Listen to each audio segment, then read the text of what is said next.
Continuing with the video. Said no problem. Yeah, I'm not saying what you did is good. No, bad. It's wrong. صح ولا لا? It's wrong. Okay, who can say it's good? Even the Prophet said, yeah, people of Badr, Allah will forgive them. يعني what? يعني it's a bad thing and Allah will forgive it. طبعا. No, he did not say that again. Again, he's inventing things. He's inventing things. He should, because he is initiating the video. He's not responding to anybody. He should prepare that and go to hadith and read the wording in front of him. But this guy is just a mouthpiece. It's clearly from that he is he's both a munafiq and a donkey, not a sophisticated munafiq either. But it shows the Emirates cannot find something more sophisticated. They have more sophisticated one. They are not sufficiently shameless to come public somewhere like Ben Baya and so on. They escape in Sufi and spirituality and things like that, cover up with that. Yeah, this guy, I mean, ultimately, he's gone in with an agenda. He's throwing as much stuff. Oh, no, it's very clear. It's very clear. That's, from this one shows clearly what he is. He's a Madkhali Jami from that school, with low quality in scholarship, if have any scholarship, so he's ignorant. Possibly, definitely a compounded ignorant. He's ignorant and denies that he's ignorant. And this way it is, he may be classified easily as a Himar. Yeah, maybe. But then with the question, is he excused by ignorance or is there a Nifaq? Clearly there's a Nifaq. Genus Himar. Yeah. No, Munafiq Himar. No, not genus. No, genus, as in species. Yeah, okay. Genus, genus, not genius. Okay. In genus, it's not in genus. It's just straightforward dumbness. Not able to distinguish between various types of treaty is just scream to heaven. Actually, shows that the ruler of Emirates are also some kind of, they are worse than Humar. They're more in the Khanzir level or worse, but that they find nobody more than that is showing that they are well exposed, or they are well desperate to find anybody. Anyone of more sophistication would not be really talking in their behalf. I mean, honestly, one thing to this donkey's credit, he's been very toned down about Sudan because he knows it's unjustifiable. All he's tried to do on the issue specifically of Sudan recently is trying to put some confusion in there. Yeah, that's it. So compared to some of their mouthpieces, like for example, there's one lady commentator. I can't remember if she's affiliated directly to UAE or to the RSF. She was calling on them to purify the lineage, basically rape, and then she was then put forward as some kind of a spokesperson. So the same person who was doing this is how sloppy some of them have gone. And they've got this Amjad Daha or something, this complete mouthpiece. He's even been on Good Morning News, GB News, the far right news and everything, all same Zionist talking points. So Faris, at least to his credit, he's been hedging a lot better. He's hiding his nifaq a bit because it's indefensible. You can't defend them. He's probably played the long game. We are not busy with Faris al-Himar by himself or his classification. What he's bringing, if there's anything which have even meat, I don't see any meat and substance. Yeah, it's a bunch of quotes which are misquoted, first of all. Secondly, taken out of context, and he's clearly unable or confusing the people about the guy. It's trying to declare any treaty between states as if some kind of alliance. There's no. There are alliance treaties, there's ceasefire treaties, there are peace treaties, there is economic treaties, the exchange of certain economic benefits, there's monopoly for certain mineral resources, various types of treaties. Most of them are not from the alliance or even war and peace type. Yeah, so that's it. Carry on. If there's anything worth in his... Well, I can only say what has been said in broad strokes. It's only 10 minutes left of the video. Let's go through it. We'll try to say it. But it's clear in every step, it is just a ton of rubbish. What's good about this is even if he's got repeated mistakes, that can be used as future excerpts anyway. So there is merit in going through it, inshallah. Carry on. The main shubha that they say, they say, no, you're using this in a wrong, you're taking it out of context with regards to allying with non-Muslims. They said, here, Hatib is a special case. How, Habibi, a special case? They said, he participated in Badr, but you didn't participate in Badr. So you are non-Muslim, but Hatib is Muslim. And this is from the Ajaib. There's no person with a shred of knowledge will say such a thing. You understand the shubha or no? So there, we explained that. We don't, this is he's muddying the water, or he's not understanding what's going on, either. Or both. No, we answered that already. We mentioned the story of Hatib, I think, quite explicitly. And I said it's a chapter in our book, Al-Muwala wal-Mu'ada, Alliance and Hostility. It's available in Arabic since 2004, I think 2005. So there's no excuse for people not to have read it or this one. If they are serious, finding the truth somewhere, wherever it comes from any source. Otherwise, they are definitely not the people of truth, or people of really thinking that when they open their mouth, they think, oh, they will be questioning and accounting Yawm al-Qiyamah. Clearly, this guy does not think this way. Clearly. And this is a very big characteristic of Nifaq. Carry on? Yeah. So we finished with Hatib already. I discussed all the aspects there. And so say it is a special type of alliance, but the only reason that he was not executed and exonerated, first of all, that he, by the mere act, did not exit Islam because he has ta'wil. It could happen, it very well possible happen that you utter something of Kufr and you are muta'awwil, you think it's not Kufr. That's very well possible. That means you are as a person not kafir, but does not make the statement against statements. I still statement of Kufr, but you are an individual not kafir, excused by and that's the Prophet witness for that by wahi. So he's telling you the truth. Sadaqakum. Then Umar asked again to strike his neck as a traitor, because this is something which should be punished. But it's an issue of penal code, not an issue of Mu'ada. But the act itself, as explained, is a special type of the alliance. Yeah, it falls in that there. But all the interaction about being Muslim or non-Muslim and so on, in case of Hatib, is clearly in the narration clarifying why he is not classified as non-Muslim, because he claimed he misunderstood and he thought it doesn't harm Islam and doesn't mean that he exited Islam. That's his own ta'wil point of view. It's a wrong point of view, but he has the wrong point of view and he was sincerely having the wrong. And the Messiah will say, Sadaqah, he's telling the truth. He's mistaken. He did not exit Islam. But that's only reporting about ghaib, which only the Messenger of Allah has access by wahy. If he's a Messenger of Allah, obviously, I think Faris Himar does not deny that he's the Messenger of Allah. Otherwise, it's a straightforward cut. You don't need to discuss with him. Finished with it. The second one, the second request of Umar to strike him as a traitor, khanaka, he betrayed you. This is an act of betrayal, obviously, matter of penal code now.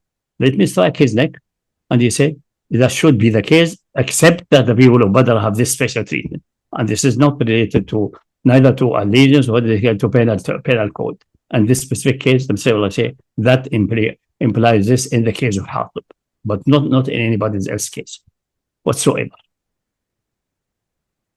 That narration being Tawatur, which is he's being dismissive of something which is Tawatur anyway. So as I said, it's not only Sahih, over Sahih. There's not only one channel. Maybe somebody is mistaken and so on. And they vary in words. If you put them all together, you have a consistent story, including from the way Ali ibn Abi Talib and Zubayr and Atat al-Miqdad went quick on horseback to intercept the woman, all the way back. And it was the issue that they let the woman go, means by wahi, say, take the letter and let her go.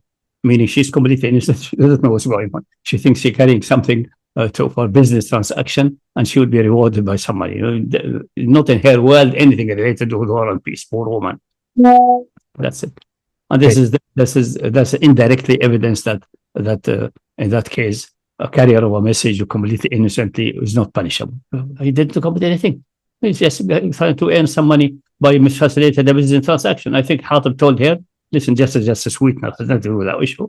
Told her, there's my cousin, he's doing some business transaction. I want to give him instruction, but beware, it should not fall in anybody's hand. If you bring that to his hand, he will take care to give you 10 dinar, for example, so as a reward. And obviously, for a poor woman, that's a great reward. You dream for 1 dinar, let alone 10 dinar or 50 dinar or something like that. And that's what most likely happened. The narrator did not say that, but the Messenger told him, take the letter and instructed him, let her go. Clearly let her go. What narrator says, if she doesn't give the letter, kill her. That is definitely mistaken. Otherwise, they would not say, yes, give us a letter or we may strip you naked and search you. and this was terrifying for her enough that she just surrendered the letter. So that's the way you follow these narrations, put them all together, see what is the common core, which is by tawatur, what the sweetener here and there, and interpret them properly. But you need for that some a little bit seriousness, and think seriously. If I do that, am I going to be questioned Yawm al-Qiyamah about that? Then I have to do it seriously. Not I have to phrase it such a way that it helps Emirat. That will not help Yawm al-Qiyamah. Okay, let's continue. So Hatib was Muslims who didn't participate in Badr, allies with non-Muslims against the Muslim, he leaves the fold of Islam. But Hatib participated in Badr. This is what they're saying. So carry on. This is just Tawheed. Badr, we know Badr. We already discussed. So good deeds will allow you to do kufr by them. So I'm saying, because I want to go through his straw man, which is to good deeds allow you to kufr, whereas he's ignoring the fact that it's a speciality. He's trying to put, again, it's an industrial level fabrication from these guys. Yeah, it's fabrication. It's clearly fabrication. It's clear. It will allow you to, yeah. He's made a false equivalence. So good deals. Now, the thing is, that's why I want him to speak, because let his own words be hujjah against him. to do kufr. You understand? Because they said that good deed that he participated in Ghazwat Badr excused his kufr. As they said, this is kufr. What sane person says that? Kufr cannot be excused with good deeds. صح ولا لا? If it's kufr, it's kufr. If it's not kufr, it's not kufr. Don't say no, it's kufr, but there's a discount. There's no such thing. This is all nonsense. Yeah, skip it. Next. So he's jumping about the Hatib story. Hatib said the Hatib, we mentioned the summary, I think concise way. And there's the chapter in the Mowala and Muwada. I think a complete chapter. Do you think part of this is also the fact that, for example, the Wahhabi doctrine, when it says that there's no excuse of ignorance when it's kufr? It doesn't apply here in any way, because the issue of ignorance have been clarified, the issue of Tawheed clarified by the Messenger of Allah. So that's all, will not play anything. He did not present the story as it should be, put word in the mouth of the Messenger of Allah, which he didn't say, and clearly he's taking liberty in narrating it. You can say, I'm narrating by meaning. Yeah, but that's available in Bukhari and Muslim, and you are talking about such an important issue, initiating, not responding. So I'm responding spontaneously. And they have this issue of the vision. I can't open books, even I can't open the Mus'haf and read. That's very clear. But you are starting that. So you should have prepared a little bit, at least half of the story, including at least the wording in Bukhari and possibly other wording in other places. Okay, wording in Bukhari is more enough to start with. Start with this and say, let's go. And get the full hadith with isnad, because it has an interesting point there. The hadith in Bukhari is the one narrated from Abu Abdurrahman al-Sulami from Ali ibn Abi Talib. And this had a nice statement, an odd statement, Abu Abdurrahman al-Sulami there, ahead of the hadith. But he's not away from that, because that will give him a slap with the face, that piece, which is just an introduction to mentioning the hadith. Okay. He's all running from all of that. Yeah, I would like to skip, but because it's a short video and because I haven't memorized every word of it. Yeah, and I don't know anyone who. So I don't. Is there anything after that? Does he mention another treaty? He goes into normalization. So that's why I want to go through. He talks about Laysa Minna. So there are some areas, but I haven't memorized every word of the video. So it's worth going through, and we can always edit it out for to avoid the listener their time being wasted. So. From our point, if we just carry on through, we can always remove superfluous stuff, but we will get to some points which are worth discussing, inshallah. Hatib ibn Abi Balta'a, and these people, they don't understand the issue with Muwala. When Allah Azza wa Jal says, where is it? When Allah Azza wa Jal said, Ya ayyuha alladhina amanu, لا تتخذوا عدوي وعدوكم أولياء allies. What did he say? تلقون إليهم بالمودة. What's mawadda? Love. Where is love? What part of your body has love? Come on, married people. In the heart. See, Sheikh knows he's married. In the heart. صح? mawadda, love is here. In your hands? No, this is result of love. صحيح? طيب. المودة is in the heart. So Allah here is saying, yani, don't have love for their religion in your heart. Oh, no, stop here, Love stop for here. their religion. Stop here, stop here. Now he's going in wrong waters completely. تلقون عليهم بالمودة. He says مودة is love. No, love is Quran is use love. يحبون ما يحبونه. So what is مودة? That's a very interesting point. Most people think it has related to love, especially motivated by the ayah that Allah made between man and woman. جعل بينكم مودة ورحمة, between husband and wife. Not only pity, feeling kindness to the other one. This is rahmah. But mawadda, what is mawadda? At first sight, the same between husband and wife, there may be love. Actually, it is not the word. And also the divine name, al-wadud. Mawadda, if you see all the evidence in the Quran explains, it says, again, he is making the Quran azim, but he is excusing that because most classical scholar makes the same mistake, including Ibn Taymiyyah and so on. But when تلقون إليهم, do you throw to them mawadda? Do you throw love to someone? You feel love to someone. So they should give you a hint. Mawadda meaning connection, keeping connection. You are offering them connection. By Hafiz writing them, that's exactly described. This ayah related to the Hafiz story, by the way. Allah is addressing Hafiz and similar people. تلقون إليهم بالمودة. You communicate to them, establish a relation to them which appears as if you are liking them, although you don't like them, but you appear as liking them. Establish a relation of seems to be apparently at face as if you are connecting with them, you belong to them, you like them. Liking and connection based on liking, even if the heart is different, but that's it. And if you read the rest of the ayah, it will clarify that also. So he's rebuked or chides Hatib that what you did is establishing communication, which is normally established if there's a relation of liking and mahabba. But there's not mahabba. And mahabba, you not throw mahabba to, you have mahabba to someone. So you are establishing communication. And then Allah says clearly that by establishing such a communication is like the one Hatib, because the ayah addressing the story of Hatib. That's the ayah is also part of the story of Hatib. And I think in the chapter it's discussed in the light, the story discussed the light of the ayah, and ayah explains some aspects of the story, both interactive between Quran and Sunnah in that case. With most of the Sunnah there, as they say, Hatib is mutawatir. So this is all qat'i. So Allah is clarifying things. If the Quran is from Allah, obviously we assume it's from Allah. Otherwise, we go back to prove that's from Allah and Muhammad the Messenger of Allah. I think we have done that. We don't need to do it. So assuming that as a fundamental axiom, Allah knows exactly what He's saying with absolute certainty. So they don't take my enemy and your enemy awliya.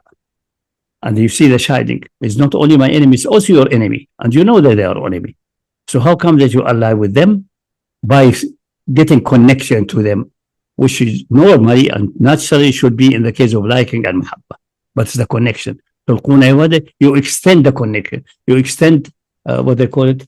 You extend the hand of communication to them in the modern language. I'm extending my hand to you.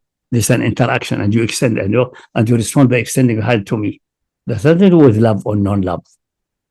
Normally, it is with love. That's the reason that people got confused with that. Especially in that between husband and wife, created spouses for you from your own soul and established between you. Obviously, that's by genetic and hormonal balance. That is not an act of human will. That's a divine creation in the universe between male and female, especially of humans. There is two things which make the relation firm and make people endure in husband or wife. First of all, the communication, the connection. That's an interactive relation and one-sided action for both sides. Everyone has rahmah and kindness to the other. And both are in a marital. If both are missing, marriage is zero, should be divorced. But if one of them exists, at least it may substitute for the other. At least if you don't have good communication and stretching your heart to your wife and you cooperate and communicate and agree with things, at least you should have pity on her and she should have pity and kindness to you. I should at least, this man is supporting the family. So I should be kind to him at least for that reason, without stretching my hand. That's the meaning of the ayah. And that's what misled people.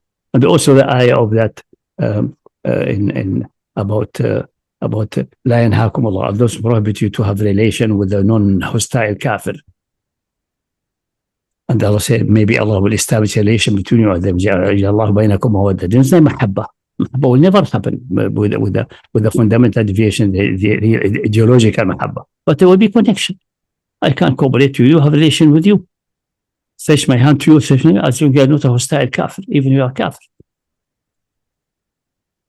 The other ayah in Surah Al-Mumtahina. So both support this meaning. So that's number one. So it's nonsensical. Has nothing to do with Walab. It's the same mistake Ibn Taymiyyah. And admittingly, most scholars will do that. Most scholars have a mistake. And that's one of also the words of the Quran, which took a meaning after the early phases of Islam, which is not its original meaning. And it became so dominant that everyone gets confused about it. It should not be. It is not love. It is the type of liking, but it's a communication. Establishing a relation and communication in an interactive way. You stretch your hand, others stretch your hand. That's Muwada. And Muhubba is something else. Love in your heart, love in his heart, maybe not interactive. You may love someone, he's not aware about you. The neighbor's daughter, school years sweetheart, you may be in love with her and she never recognize you or know you in the first place. It can happen. That's Muhubba. But there's no Muwada, because Muwada means you must have established a relation, and she established a relation with you. Then there was a Muwada, a communication based on liking, in that case, with the school sweetheart, or the neighbor's daughter, something like that, when we were young. Yeah, that's something else. And the Rahmah is something else. Between husband and wife, Allah, by hormone and by genetic design, established this. If that fails in a relation, meaning the relation has to be broken. It is useless. It is nonsensical. But that's another issue. I mean, it's testing the meaning of Muwada. So there's a fundamental point. Learn that and hold it to the iron fist. Muwada is not love. Muwada is establishing a relation which is normally expresses some liking and willingness to cooperate, or expressing love in some special cases. But it is the establishing. So there's tulquna ilayhim. You throw to them Muwada, like throwing away a rope. You don't throw love to someone. You feel love to someone and express to him. One-sided. Muwada, you throw to him. You throw to him the rope of communication and he throw back to you. I accept that. Then you have a communication and relation. And you can have very well with non-Muslims. It should be the relation between humans which are not at war. Human beings have been created tribes and nations, not that they have war or that they do war in violation of Allah's command. And in making Allah angry with them with that. He made them this variation, these colors and these languages. Why? لِتَعَارَفُوا, so that you establish relations with each other, exchange benefits, buy and sell with each other, not fight each other. But humans do not listen. They undermine Allah's design and follow the steps of the devil, who instigate between war and hatred and so on. That's not what Allah designed. We created from man and woman, and one made you so. Why? To fight and kill? No. So that your communication, interact with each other, ta'arufu. Who is superior? That's in Allah's design, the most pious. Who is the most pious? We don't know. That's in the heart. He knows.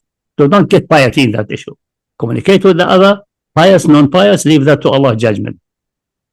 Humble yourself to Allah and just communicate with the others. That's the ayah, the major ayah, settling the issue of interrelation between nations, the fundamental principle. Allah created so that you communicate with each other, benefit from each other, exchange benefits from each other, learn from each other, develop technology together and so on. Not fight and kill each other, but humans are, most of them are rebellious and disobedient. And that's for the reason we have wars. So this is Muwada. Again, back to the issue. That's the word Muwada. Okay, I'll continue. So Muwada with all humans is welcome, excluding the Kuffar. The Kuffar, hostile Kuffar. Even a non-hostile kafir, that's between him and Allah. Yawm al-Qiyamah will be settled. Have excuse, no excuse. He received da'wah, don't receive da'wah. Allah will settle that. Don't put your nose in Allah's affairs. Manage your own affairs. Establish a relation of ta'aruf and communication. Except with the hostile kafir. Don't establish relation until they cease of hostility. Simple, straightforward. But this Faris and others and many unfortunate Muslim scholars, they went far away. They went far away of the correct way because they did not read the Quran trying to explain this ayah with the other ayah and the third ayah. If you want to see what Muwada is, you should read all the ayahs in the Quran, try to get the common meaning. What does it mean in this context and this context? And then you will recognize Muwada and Wood is establishing connection. Usually based on liking, usually, but not necessarily. Love is something else. That's a feeling inside your heart, which you know from early childhood, one of the basic feeling and concept you learn with the relation between your mother and your love and affection. Obviously, with your mother, you have also Muwada. You have love, affection, all of these, but they are separate. They are not the same thing. Or they share some aspects. So, but the Quran clarifies that, especially in the story of Hatib. He just read the ayah which clarifies things. Allah is chiding, not rebuking, chiding gently Hatib ibn Abi Balta'a. How come that you take my enemy and your enemy? Don't think that they are also your enemy, and you know they are your enemy. And you say to me, I know that they are enemy, and I hate them as an enemy. But I like to protect my family. They get some benefit by this sneaky action. Figuring that this does not take me out of the fold of Islam is a mistake, if I understand. So that's just chiding. And what was the Mowala done by Hafid? Did he join them and fight under the banner? No, that will be the extreme one, which is inexcusable. No, he just wrote to them a letter which doesn't have Allah's message. So establishing communication with them, which appears that I'm caring for you and so on. Expressing liking and communication, which is not in his heart, even in that case. But the more communication should not be established. You should not throw a communication wire or a communication channel to them. Opening a communication channel, you should not have opened that. And that is an act of Muwala, because that's تتخذ أولياء. And Allah is telling the truth and know what He's saying, know the language to its utmost depth, to its complete absorption. So this is belonging to Muwala, as I said in the explanation of story of Hatib.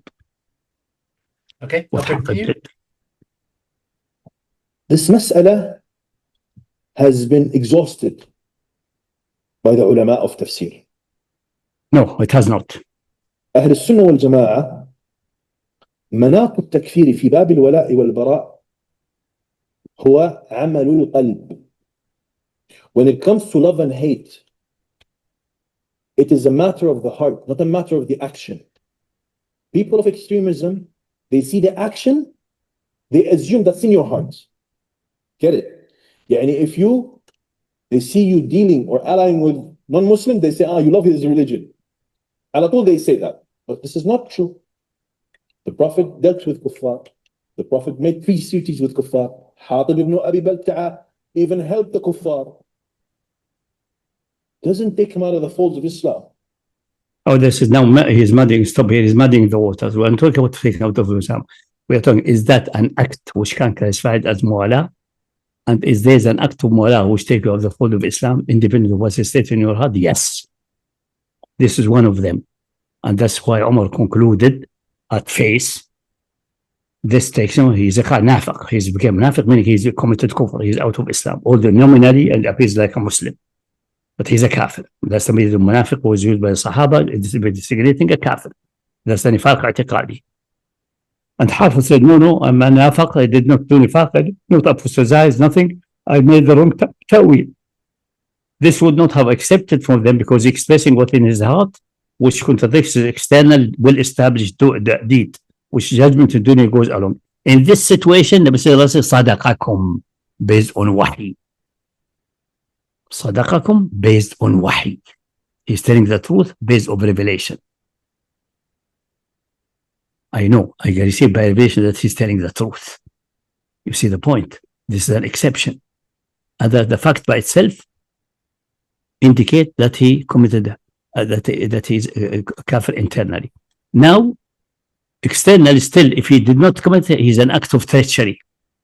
And this is punishable by death. There's various issues, punishable by death, Kufr, etc. And Muwala, fighting under the banner of Kuffar against Muslim, is an act of Kufr. Make you a kafir, and to treat you as a kafir and fight you as a kafir. So that's what's valid in dunya. Is it a kafir in the sense of akhirah and you're going to Jahannam and so on? We leave that to Allah. Why are you getting involved with that? What is the benefit of declaring that act? When you say this is an act of kufr, that we don't pronounce takfir based on, because pronounce takfir, if it's a meaning that we judge what is in his heart, this is irrelevant. This is talking about taqwa and the state of heart. This is for Allah yawm al-qiyamah.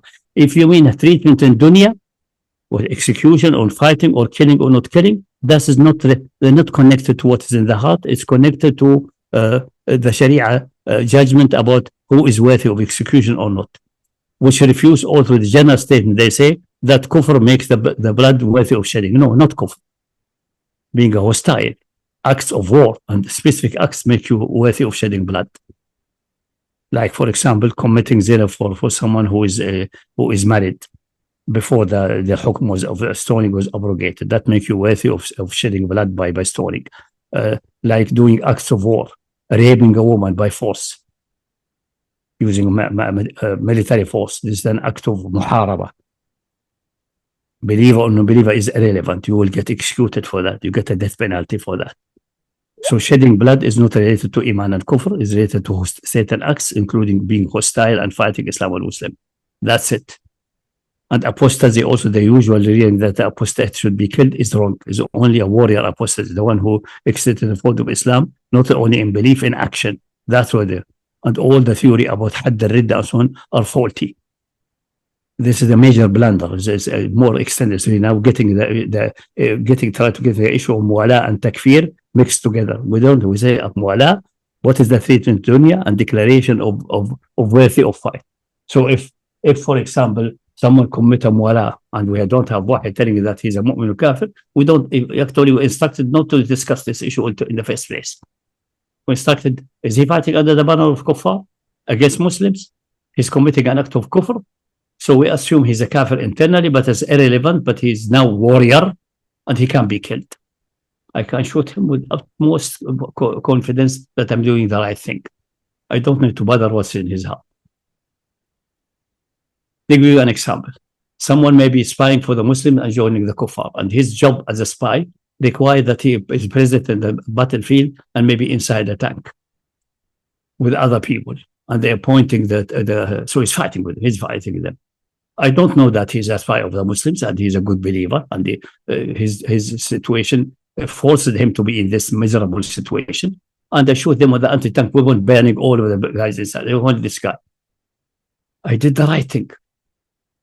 At least I know, and I kind of find way out to avoid him if I know.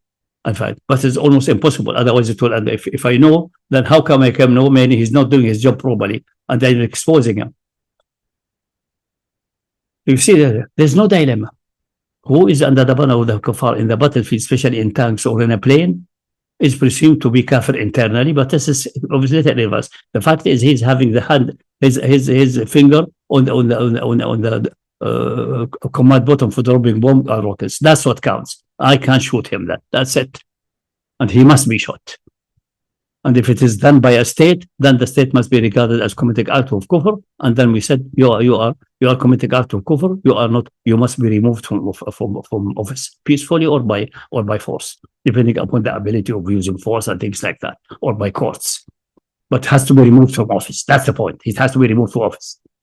We are not discussing if you go to Jahannam or not. Don't get in this trap. But they go to pass in trap initiated by some rulers who muddied the water and get the people going in and ever turning around like donkeys. Exactly like what his intention is here. That's exactly what he's doing. That's what he's doing. So I think the issue is now clear. What these guys, they said, both, maybe he himself is also partly confused by this confusion of classical scholars, partly, and reinforcing it by using it to exonerate his masters to get him out of firing line. I don't care if the Emirati leaders are kafir internally or not kafir. Maybe they think that's the only way they can bring, like Shahid Bolson claims, playing 5 dishes. Maybe they will get Yawm al-Qiyamah, but it's not my business. I'm not responsible for Yawm al-Qiyamah and having the keys of paradise and Jahannam. Don't get in this trap. I'm responsible. What you're doing, you are helping Israel against Muslim. This is an act of kufr. You should be removed from force. Unless you give me the evidence that you are doing it because of this and this by disclosure. They are not disclosing. They're not disclosing. Because there's nothing. In this case, I'm almost 99.99%. We can never be certain about this. They have nothing to disclose because inside their belly is kufr, clearly. But that is irrelevant. That's just icing on the cake. That's icing on the cake. The same when you meet a foreign army, for example, you meet a foreign army when the American invaded Iraq. Many of the soldiers there genuinely believe they are liberating the people from Saddam. And later on, they recognize our leader had misled us. They're coming for oil, and they don't care about real killing, and they turned against America. Some even banned their passports. But when they were in Iraq, would that possibility of the future, what in their heart, will prevent you from using an IDE to destroy that tank? No, should not have prevented you. Well, the possibility is there. We know any army will be a fraction there who is just being driven there like donkeys. They're so simple-minded, and others who came thinking it's some kind of money earning. This is very bad indeed, but not necessarily that they are really fundamentally ideologically hostile. All these things. The same with the army, Jaysh al-Khas, the one who will come approaching Mecca, and then they will be swallowed by the earth. And the wife of the Prophet, I think it is Maymuna or Hafsa said, how can they be all, and they were swallowed with them, and the people selling them because they are stopping places and buy and sell from shops that are around the way. Say, how can be all swallowed with the earth? And some of them are maybe by force, because any army at the time, especially at that time, and until now, many people are forced to go in the battlefield against their will. Look at Ukraine, how they are herding the people by force to the battlefield. And then people try to run away to save their own lives because it's deadly. How can I say they will be all swallowed by the earth? Because when the earth swallow, the earth will not ask you, you are a good man, go aside. That's the way it's in this universe. ويبعثون على نياتهم. Then they will respect يوم القيامة according to their intention and beliefs. Then they will be separated. There is a sovereign king who can separate. But the earth cannot separate. Swallow everything on top of that. Or if a catastrophe, an atomic bomb falls on someone as a punishment or whatever it is, the bomb will not ask you, you are a pious man, go to the side, I'm not going to kill you. It doesn't work this way in this world. These people are muddying the water and playing, mixing qadar, Allah's acts with human acts and so on. That's not the way Sharia works, not Islam works, or any ideology in dunya works, if it is done properly. So alliance fighting and either spying for the kuffar, like Hafid did, this communication act is the act of spying. Although he did not employ a spy, but he volunteered to be that spy, unfortunately, because of this false philosophical and the Tawheed understanding. And fighting under a banner is an act of kufr. The one who doing it is worthy of being killed for that and fought with that, regarded as a warrior and worthy of killing. His blood is available for shedding. What is in his heart, what happened in Yawm al-Qiyamah, leave that to the one who managed everything and knows everything comprehensively, exalted and majestic. That's it. This way you're on the safe ground. That's in that good, let's say, Faris Himar is following the mess made by majority of scholars in Islam. But he's most likely following it because it fits his agenda of serving the masters also. So he's not following out there's a deep conviction. He's following like a blind follower, like a donkey. Plus he's misapplying it. Because the other thing is one person may have a certain conclusion. Yeah. But they would never apply it in a scenario like this. They would not, something which is manifestly allied with disbelievers. Yeah. Normalize what you see in terms of language, all the things. Is Imam Shafi, Imam Malik, Imam Abu Hanifa, Imam Ahmed bin Hanbal. If they were to be quantum leap to this time, they would not sign off on this. Yeah. No way they would do that. Anyway, I'll continue. Yeah. الموالاة two types. قال أهل العلم موالاة الكفار إلى قسمين، تنقسم إلى قسمين. هي القسم الأول الموالاة العامة المطلقة التامة المرتبطة بالعقيدة والدين. Complete, absolute موالاة, alliance. Ask him who from the people of knowledge say that. Even Muhammad al-Wahhab did not say عامة مطلقة. He make a difference between Mowala and Tawala, which is a wrong mistake. We discussed that also in our book. and make Tawala is the one who's going in extreme. That's what they call it. But Muwala was not going to extreme and so on. And the discussion today is confused and upside down, but it's much better than his discussion even. And there's only one of Ahl al-Ilm, if we regard Muhammad al-Wahhab as of Ahl al-Ilm. And all others did not do so. Ibn Hazm did not make distinction. All that he said, if you fight under the banner of the Kuffar, under their banner, this is their role, are you joined under their banner? You are definitely a kafir and harbi. But for him, kafir and harbi are equivalent, unfortunately, for Ibn Hazm. He made also that mistake. But if both of you are having equal rank and each one has his own banner, then say on this one, I cannot judge according to his theory and his analysis, but it's not far away from Kufr. But if the opposite, it is your banner and the Kuffar are fighting under your banner, they are your assistant. So you're not assisting them, they are assisting you, whatever reason, but it's your fight and your banner, then you are fasiq, you are committing a major sin. Not necessary. You may be fighting, for example, some massive Khawarij and a rebellious Muslim like Boko Haram, for example, assuming the Nigerian government is legitimate and really Muslim worthy of respect, but they are not. But let's assume that, and they have facing, for example, Boko Haram, which is so vicious that they cannot fight alone, and they hire a mercenary or invite another country to fight under their banner in return of giving discounted oil. So the war is the war of Nigerian government, and the banner is their banner, and these are helping you against Muslims. But these are rebellious Muslims who you could not subdue and prevent their harm for other citizens, Christian, for example, and other Muslims. Then it's perfectly permissible because you're doing the right thing, and the Kuffar are helping you under your banner. The Kuffar are your servant.